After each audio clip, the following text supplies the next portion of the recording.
Hello everyone, welcome to Ever Studies में आपका स्वागत है।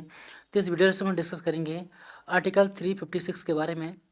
तो देखिए, अभी वीरभूमि में बहुत सारे अभी दंगे हुए थे, जिसमें से लगभग 10 लोगों दो बच्चों सहित 10 लोगों की जिंदा जलाकर हत्या कर दी गई थी। ठीक है। जिसके बाद क्या है, पश्चिम बंगाल में राष्ट्रपति शासन की डिमांड की मांग उठने लगी है।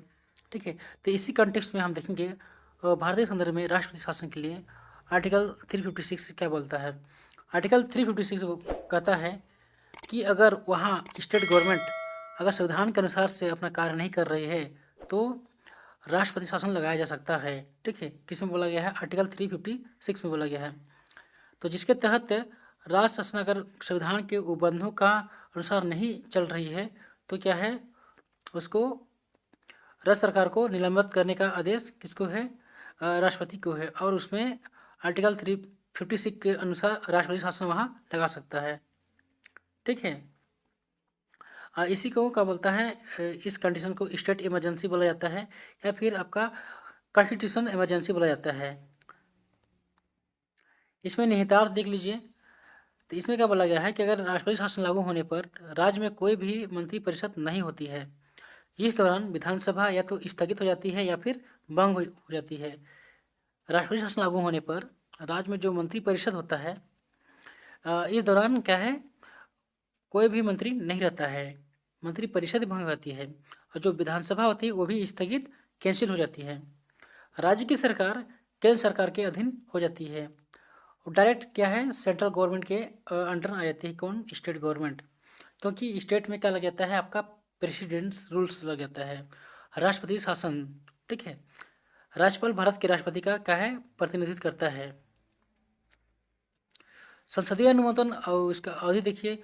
राष्ट्रपति शासन लागू करने के लिए संसद में जो दोनों सदन होते हैं, राज्यसभा और लोकसभा, तो दोनों सदनों के द्वारा, ठीक है, उसको मंजूरी लेनी आवश्यक होती है, तभी क्या है, संसदीय अनुमोदन हो पाता है। अनुमोदन होने के बाद किसी राज्य में राष्ट्रपति शासन 6 महीने की ड्यूरेशन के लिए लागू लगती है। राष्ट्रपति शासन को अधिकतम 3 साल तक के लिए एक्सटेंड किया जा सकता है, लगाया जा सकता है। इसके लिए क्या होता है, प्रति 6 महीने के बाद संसद के दोनों सदनों से अनुमोदन लेना आवश्यक होता है।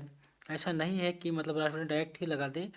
इसमें लोकसभा और राज्यसभा दोनों से, ठीक है, वहाँ का अनुमोदन होता है। इसके बाद ही उसमें राष्ट्रपति वहाँ शासन लगा सकती है। कहाँ? उस गवर्नमेंट में जहाँ जहाँ गवर्नमेंट लगाना चाहती है राष्ट्रपति शासन। ठीक है। तो राष्ट्रपति ऐसा नहीं है कि डायरेक्ट वहाँ राष्ट्रपति शासन लगा दे। इसके लिए उस राज्य के द्वारा या फिर राज्यपाल उसके लिए क्या बोलता है, वो रिकमेंड करता है या रिपोर्ट करता है वो राज्य से। आर्टिकल 353 के तहत इसमें क्या है, राज्यपाल राष्ट्रपति को रिपोर्ट करता है कि इस राज्य में क्या है, अच्छा नहीं चल रहा है और यहाँ संविधान के जो प्रोविजन है उनके अनुसार से स्टेट गवर्नमेंट काम नहीं कर रही है। इस एवज में क्या है, राष्ट्रपति शासन लगाने की वहाँ सिफारिश करता है। कौन करता है? राज्यपाल करता है। ठीक है।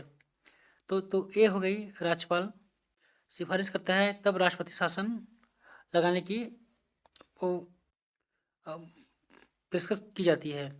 निरसन देखिए, अब जब राष्ट्रपति शासन लग चुका है तो राष्ट्रपति शासन को ऐसे डायरेक्ट क्या दोनों सदनों के द्वारा मंजूरी मिलती है कि नहीं?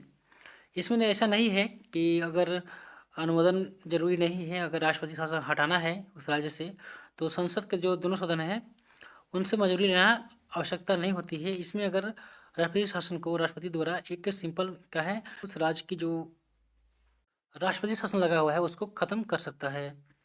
तो ठीक है दोस्तों, आपको समझ में आया होगा।